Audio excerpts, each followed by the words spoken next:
Пайгамбарыбыз Мухаммад саллаллаху алейхи ва салламдын бир хадиси келген. Тугандар, мына ушул хадис бул аябай сахих хадис болуп эсептелет. Бирок бул хадистин риваят кылган сахаба бирөө гана. Бир гана сахабанын риваятында келген хадис. Бирок бул эң чоң ушундай хадис жыйнактардын башында келет. Бул хадис ошол китептин башталышында келет. Пайгамбар саллаллаху алейхи ва саллям айтып атат: "Иннамал а'малу бинният ва иннама ликулли имриин ма нава."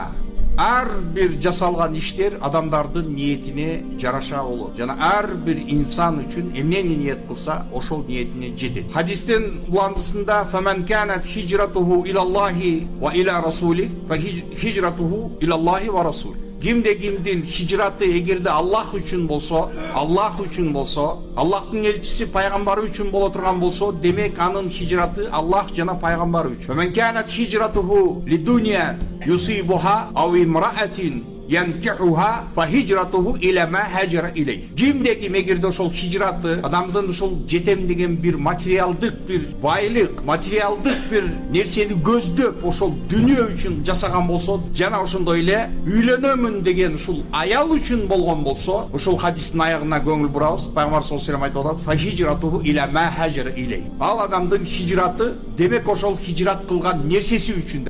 Хадис башында башталганда тугандар, биринчи болгондо кимдин хижраты Аллах жана элчиси үчүн болсо деп айтып туруп, анан кийин ошол эгерде мусулман адамдын ниет Аллах жана пайгамбары болгон болсо, демек ал адамдын хижраты Аллах жана пайгамбары үчүн болот деп Аллах жана пайгамбарды упоминать этип, кайрадан Пайгамбар саллаллаху алейхи ва саллям ошол жерде айтып атат.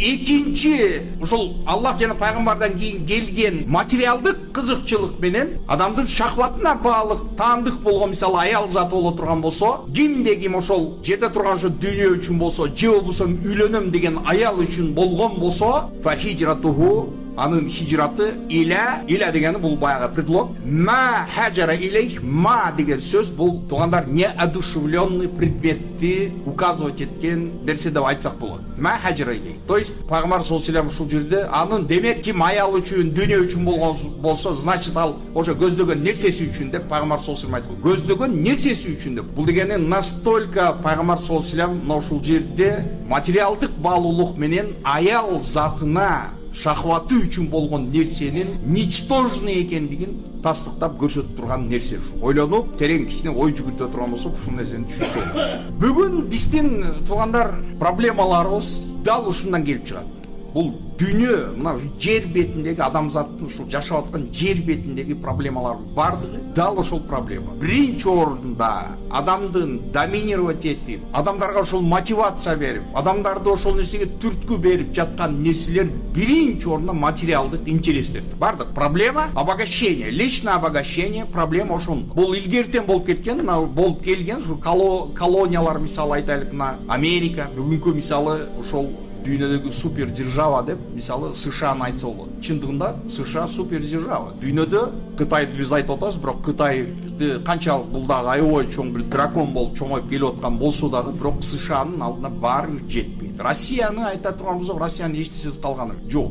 Ал жөн эле баягы воздушный дагы үйлөнгөн, вооружение, аскери күчтүү, ал СССР кезинде ошондой болгон. Ошон үчүн СССРдин урап, талкаланып жок болуп кетишине мына ушул афганский согуш причина болду. Эң биринчи орунда ушул афганский 10 жыл, 79-жылы аскер кирген, 89 аларды уже каржылаганы мүмкүнчүлүк болбой калып, полный ал жерден аскерлерди чыгарып кетти. Эмне үчүн десе, ошол жака эмне үчүн кирди эле? СССР эмне үчүн кирди десе, бул тугандар бардык колонизатор, имперский ушундай ниеттери, жырткыч өлкөлөрдүн аппетиттери чоңоюп, өздөрүнүн дүйнөдөгү болгон жер бетиндеги таасирин, өздөрүнүн ошондой күчтүүлүгүн булар только ошо колонияларды жаратуу менен ошолордун көз астында, кол астында боло турган мына ошол Дажибуланын доорунда кирип барышкан. Бирок ал жердеги согуш билесиңер, мына Вьетнам сыяктуу эле. Ал жерде афган калкы согушту, бирок ошол афганды тугандар артында кимдер турду десе, артында сөзсүз түрдө Пентагон тур, американец. Анан качан келсе бизди жашоо, бизе эмне Афганистанда жашагандай Афганистандагыдай болгонун каалайсыңар дейт. Мына бул дагы бизде бар. Кыргызстанда мусулман десе, эмне Афганда болгондой Афганистандагы жашоону каалап атасыңар. Ошондой жашаганды силер куган. Алар адам эмес. Ошо афгандар куралдуу аскерлерди чакырып, пригласительни жөнөттү эле, келгиле бизге келип согушуп кетиле биздин жерибизге деп.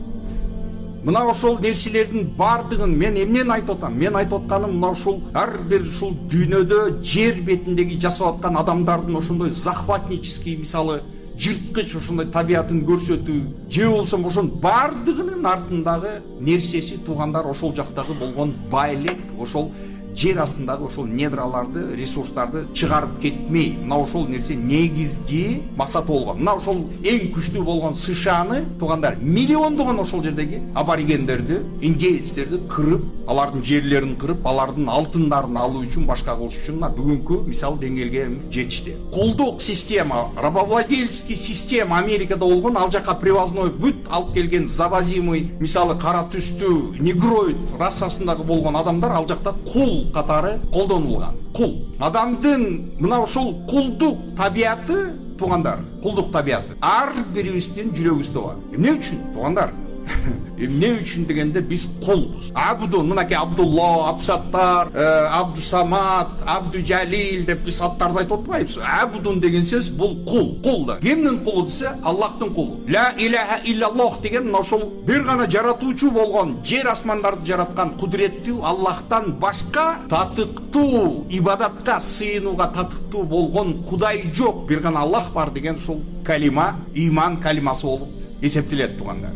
Иман калимасы болуп эсептелет. Ислам дини, шариаты бул жөн эле бир бош жерден келген бир демагогия, бир балтология эмес.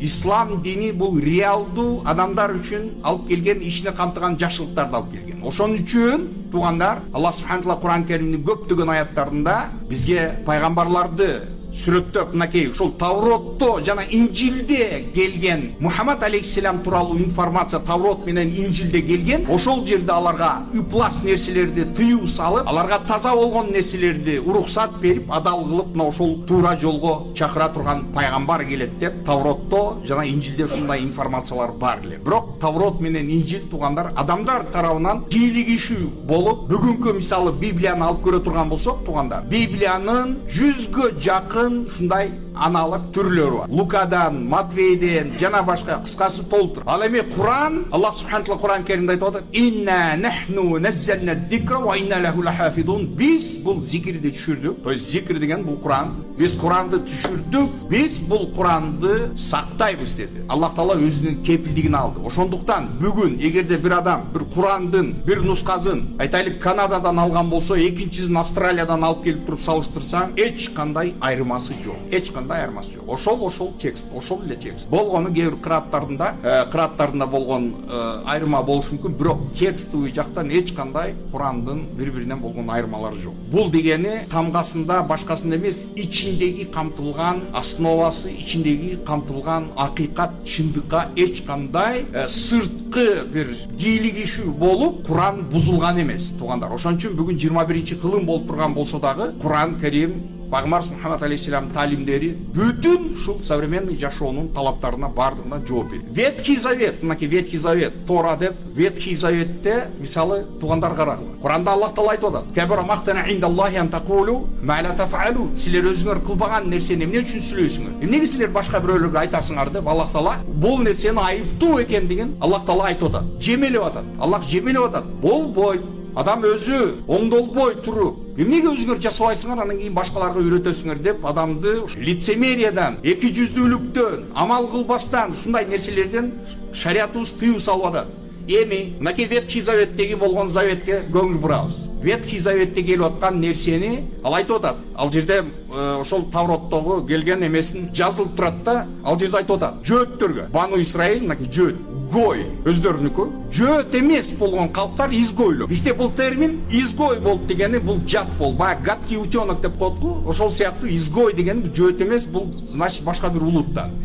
Жөөттөр бул ар дайым өздөрүн укмуш, интеллектуал, укмуш, баягы супер человек кылып булар көрүп жүрүшкөн. Ошон үчүн чындыгында алып көрсөң дүйнөдө кана Кыргызстандын ичинде барбы, кетмен кармап, пахта өстүрүп аткан еврейди көрөсүңөрбү? Барбы? Жоқ. Мына ошол Ветхий Заветте келип атат. Айтып атат. Ты своим в рост не давай. То есть жөөттөргө процентке сен акча бербе деп атат. Жөөттөргө болбойт. Сен жөөттөргө бербе, анты процентке бербе деп атат. Изгойлорго дейт, башкаларга, жөөт эместерге, а им ты давай. Аларга бере бер дейт. Туугандар, мына ошол биз Тавротту, Инжилди Аллахтын китеби деп билебиз. Айтпачы.